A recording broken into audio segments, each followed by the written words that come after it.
For many today, medieval tournaments evoke images of gallant warriors, tilting for honor, offering a courteous hand to a fallen foe, and celebrating their valor at a grand feast afterward.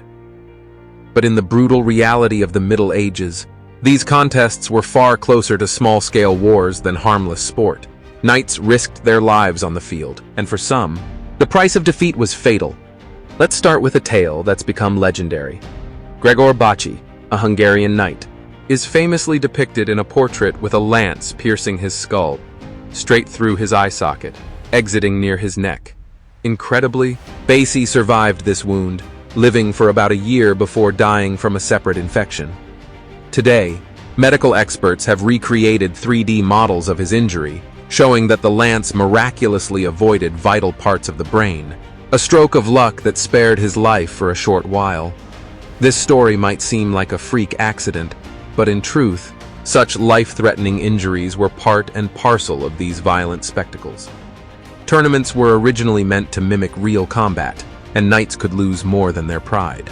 It wasn't just about winning a lady's favor or securing a prize. The stakes were far higher.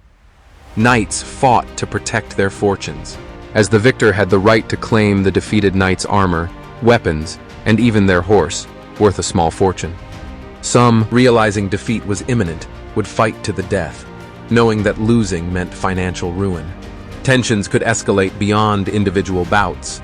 National rivalries sometimes turned tournaments into battlegrounds.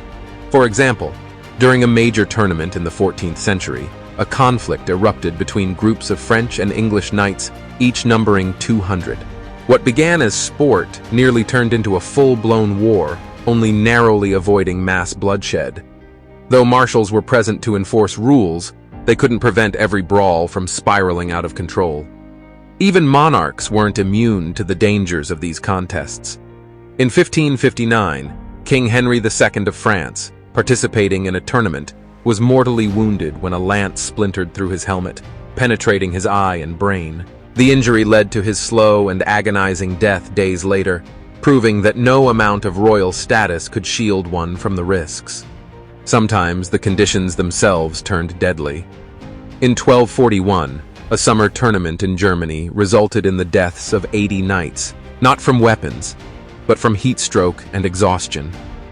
Just a year earlier, in 1240, near the town of Neuss in the same region of Germany, 60 knights perished in a similarly chaotic and violent clash. While we might imagine knights walking away from tournaments to drink and dance in celebration, the reality was often much more brutal. For many, a tournament was as dangerous as the battlefield, where victory meant glory and riches, and defeat could mean death. Thanks for watching. Don't forget to subscribe to the channel and drop a comment with your thoughts below.